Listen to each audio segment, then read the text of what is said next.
Sometime later, God tested Abraham. He said to him, "Abraham."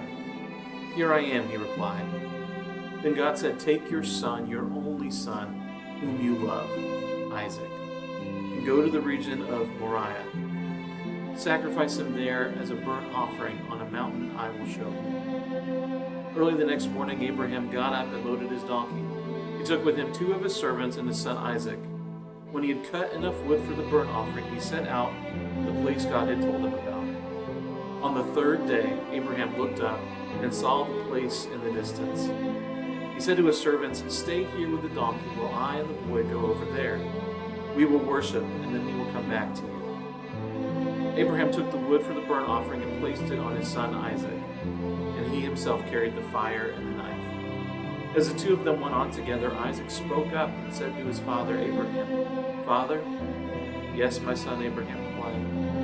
"The fire and wood are here," Isaac said, "but where is the lamb for the burnt offering?" Abraham answered, "God himself will provide the lamb for the burnt offering, my son."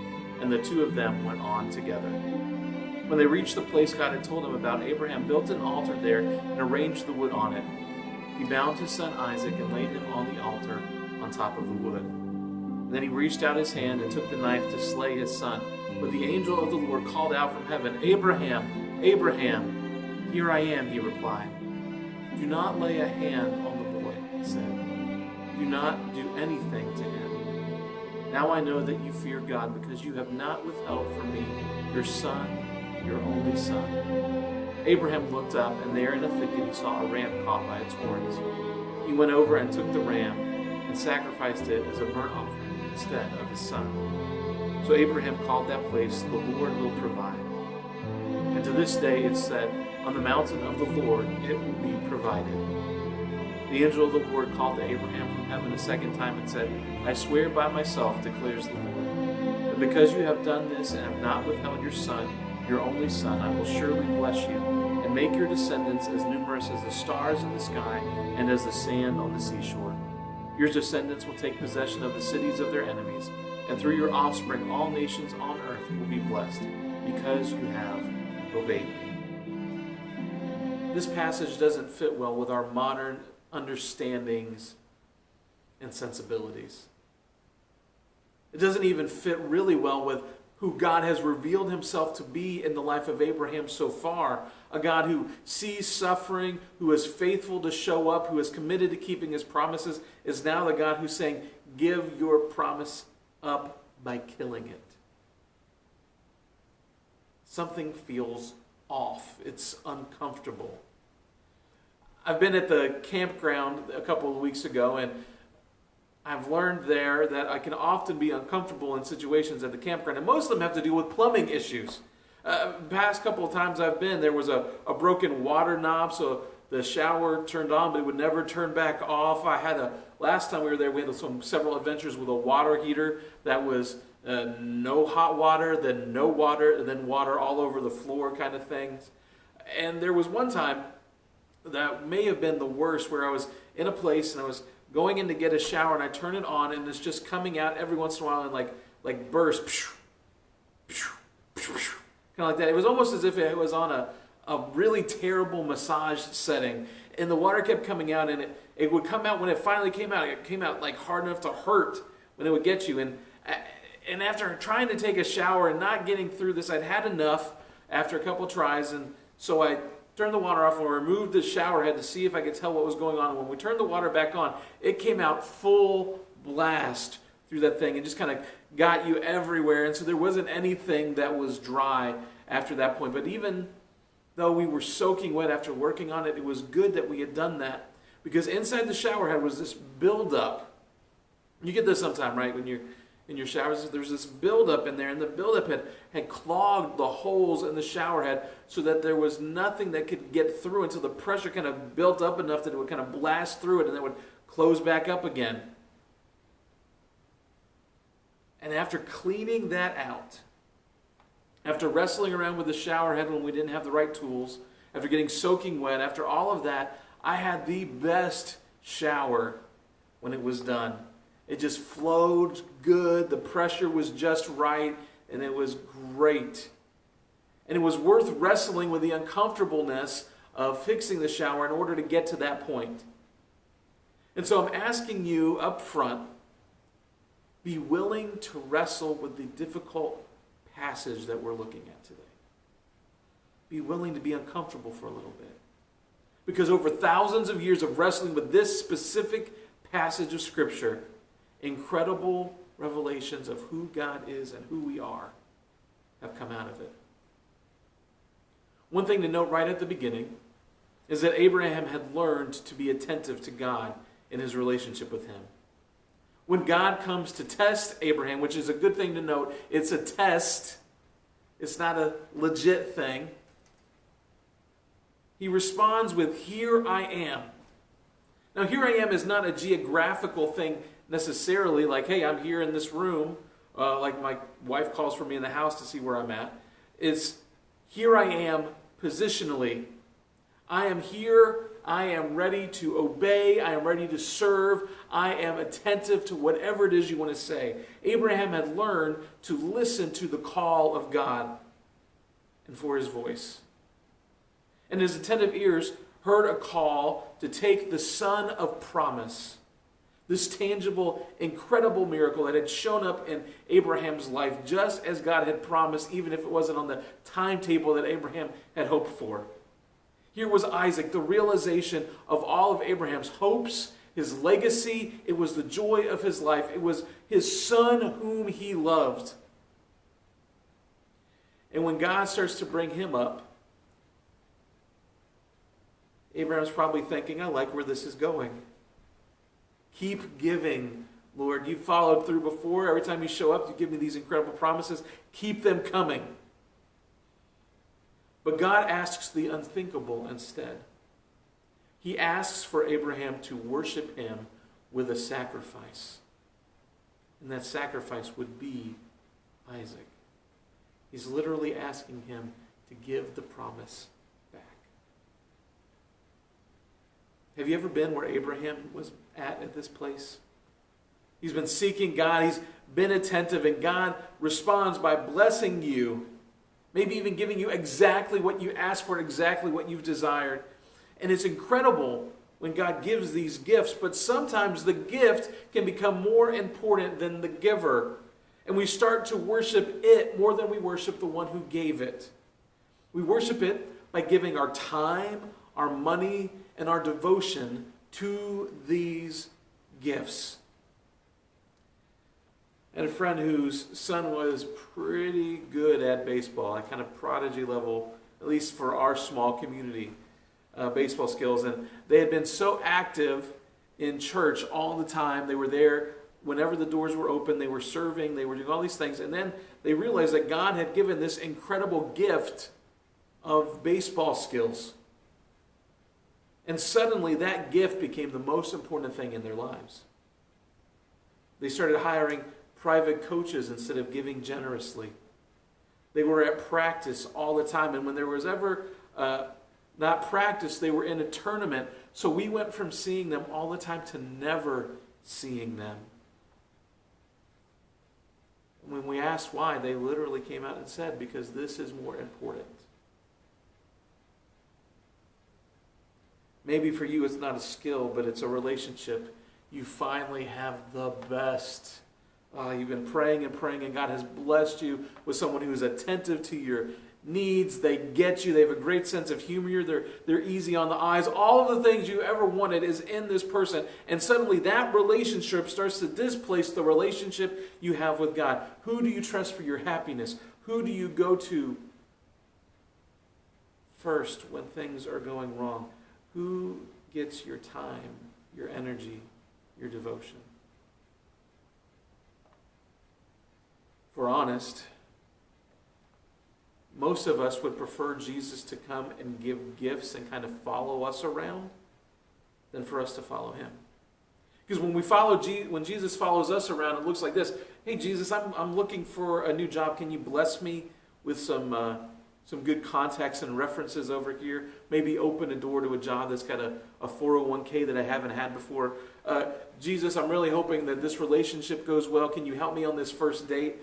I'm really looking to have some kids that will obey me. Can you help He disciplined them there. And it all becomes around Jesus following us around and giving us these gifts that only He can give, that we're thankful for. But we care about what He's doing much more than we care about the fact that He's there. But the call of God for us is not for Jesus to follow us, but for us to follow Him. God is the end all for our lives, not the means to an end. An ancient catechism put it this way: we exist to glorify God. Whatever other purpose your life seems to look like, that's what it boils down to.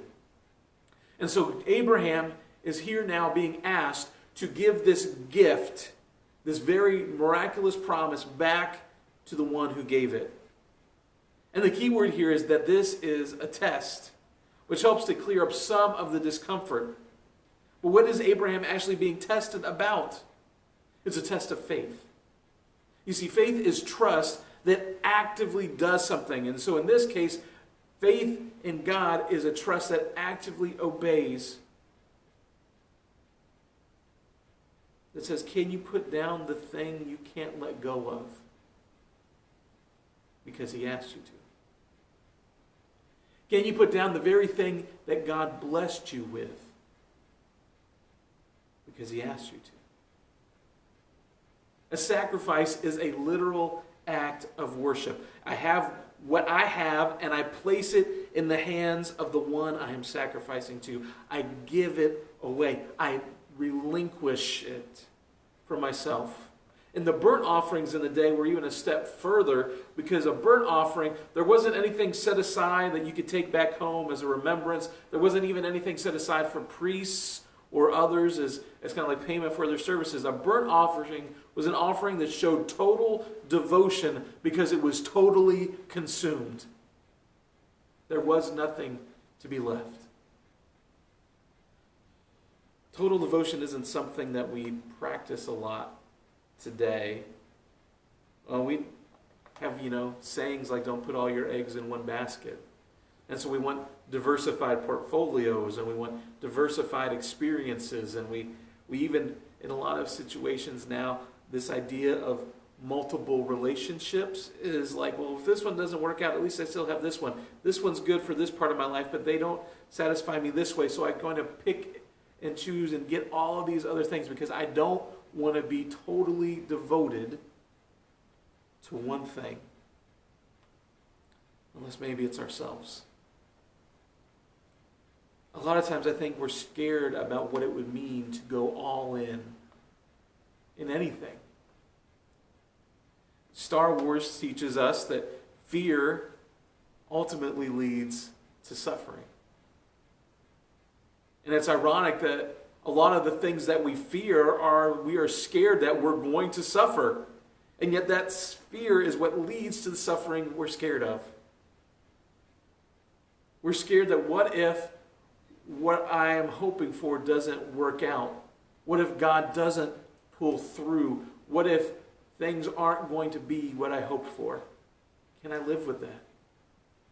We're scared. What if what God asks me to do is something I don't like, or it seems terrible and it's the worst idea ever? Which is what I grew up a lot with, thinking that if you really gave your life to God, then you were going to end up in Africa in some village where there was a witch doctor that was going to hate you and put curses on you, and you're going to have to fight against that without air conditioning. We're worried and scared that we won't be able to live with whatever it is that we have put above God in our lives.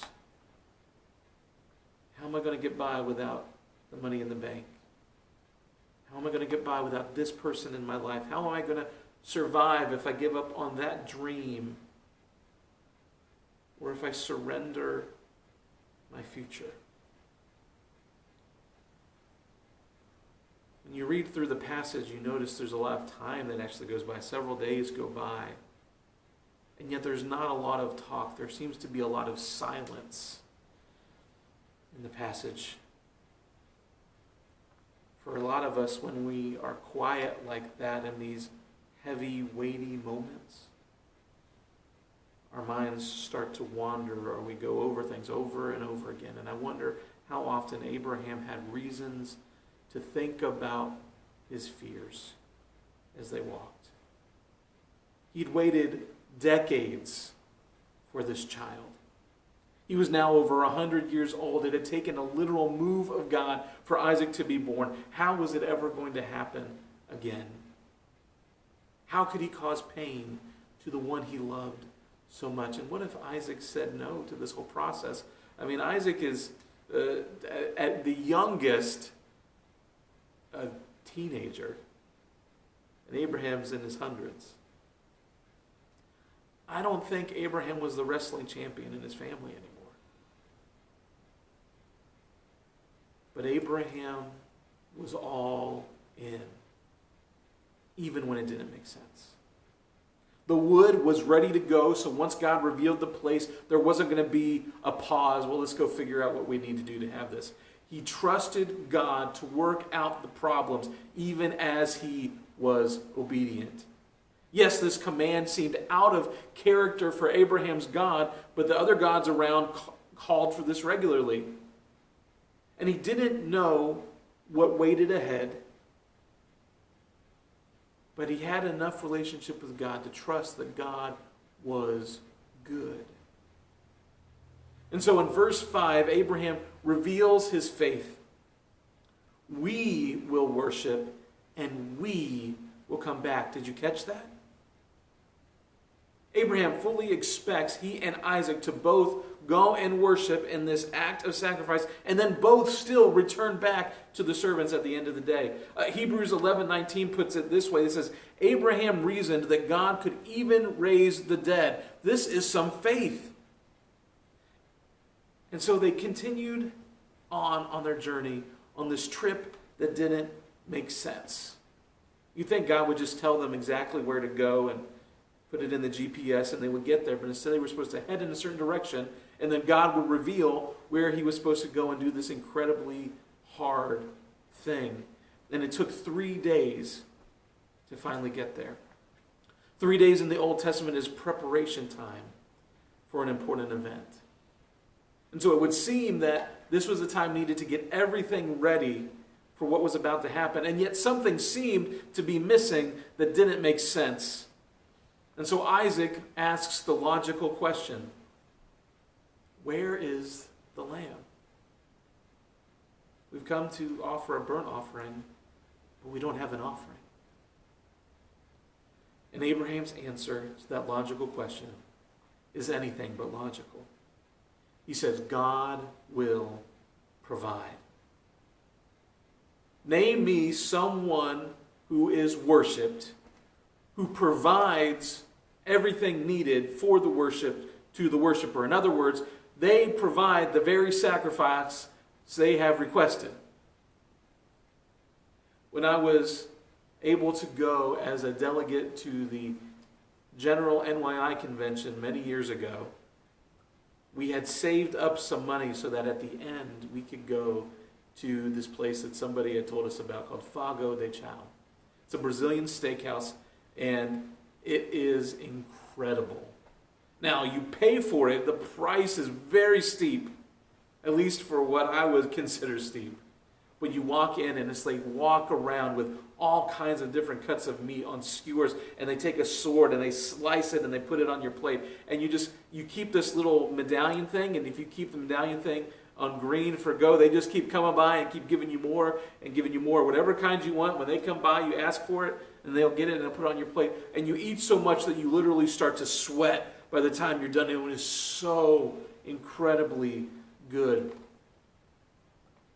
Now imagine that you've gone there with me, and we've eaten so much that we are just, it's like dripping. We need a handkerchief before we walk out. And they give us the bill.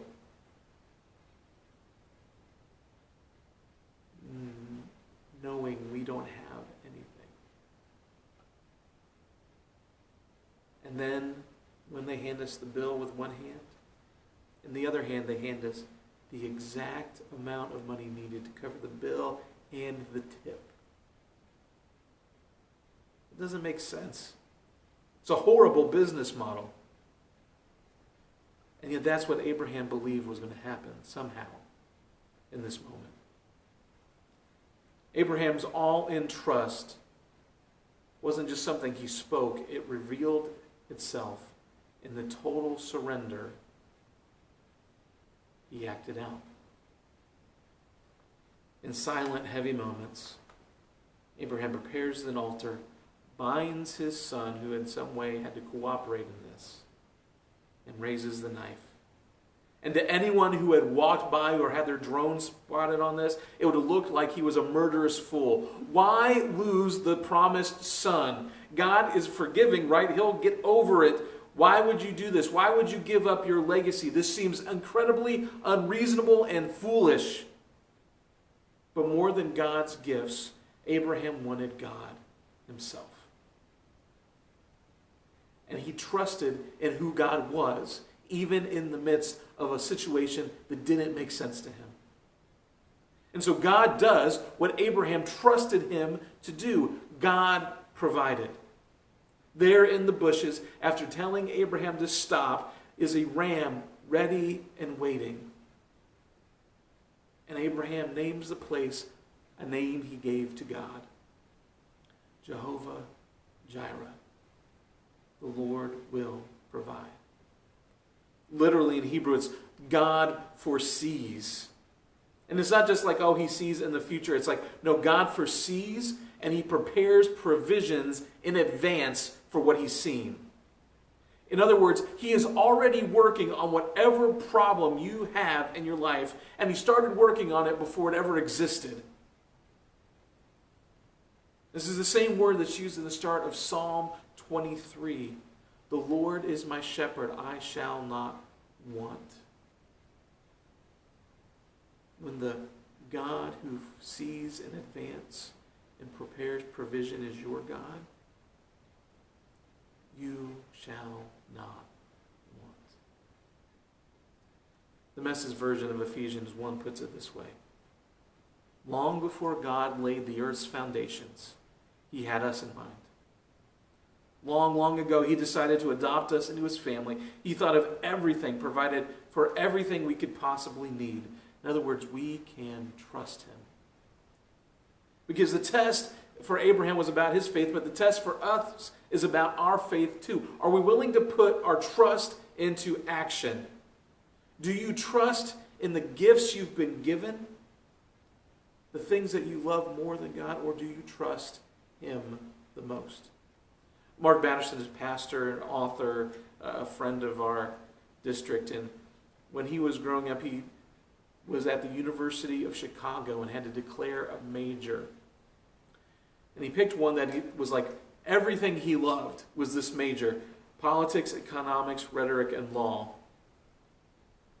And yet he had realized that he had never asked God what God wanted him to do with his life. And so over the summer, between his freshman and sophomore year, he figured he would ask that question. So every day he would go and he would pray and ask God to give him an answer about what that was supposed to look like. And on the last week before school started back up, in the middle of a cow pasture, God called him to ministry out of nowhere. He even gave him a school to go to called Central Bible College, which he found out was not even accredited at the time. And this was an incredibly hard decision to make, right? He's at this incredibly prestigious school. No school has produced more Nobel Prize winners than the University of Chicago. He had plans for his future. He was on the basketball team. He was playing well. And he had a completely full ride scholarship. And all of these things were gifts from God, right? To be able to get into that school was a gift of God. To be on the team with those skills was a gift from God. To be able to be paid for completely was a gift from God. And it would make sense to say, God, you're calling me to ministry. That's great. Let me finish this degree. Then I'll go to seminary and I'll do whatever you want me to do. And it looked like throwing away everything God had given him to do what God was asking of him. But he says this. When he went in and told his counselor that he was withdrawing,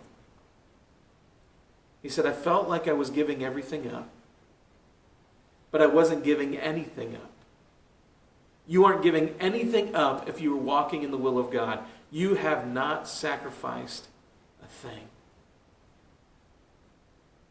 God says to Abraham 2 times, because you have not withheld. There's something about not holding back with God that unleashes things in our lives. So if you're wondering why you're not experiencing the fullness of God, what are you withholding? Holding back means that the full conduit is not open. You're a clogged shower head, and things might get through every once in a while, but you're not getting the full blast because things are in the way. A lot of times those things are even gifts that God has given. And instead of holding them tightly, we can withhold them by placing them on an altar. Fancy word for this is consecration. So what do you need to put down? What are you clinging to the most? Your spouse, your kids, your career, your dreams, your shame, your selfish desires? You don't need to trust them. God will provide. I mean, if you consecrate yourself in this way, if nothing else, God will provide for you a new heart that loves Him and loves others in incredibly powerful ways. It will give you a new power in your life for impacting the world around you by serving it and by the ability for you to grow into the grace that God has offered to you. God provides these things because they are byproducts of something even better than the gifts. They are byproducts of Jesus Christ being with you, God with us. The question is, do you really trust Him? Do you really trust Him enough to give Him everything? My prayer is that whatever it is that needs to be placed on the altar for you to be all in, you will be willing to let go of. You will fully desire God. You will fully devote yourself to Him, that you might see what it's like to live in His fullness. Heavenly Father, whatever it is we are holding back from you today, the thing that doesn't seem to make sense to give up, the thing that it looks like we're giving it all away, we're being foolish. Lord, may we place that thing on the altar for you today. Whatever it is you've asked, here I am, ready and attentive, listening for your voice to do what it is you've asked me to do. Because I know, even when it seems weird to me, what it really is your goodness working itself out in my life.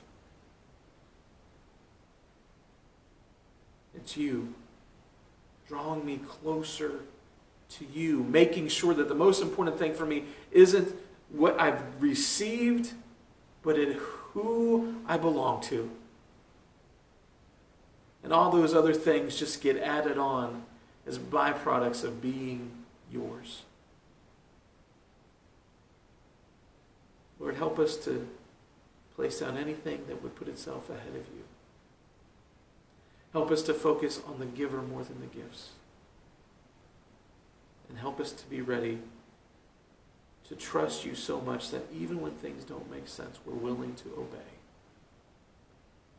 Because we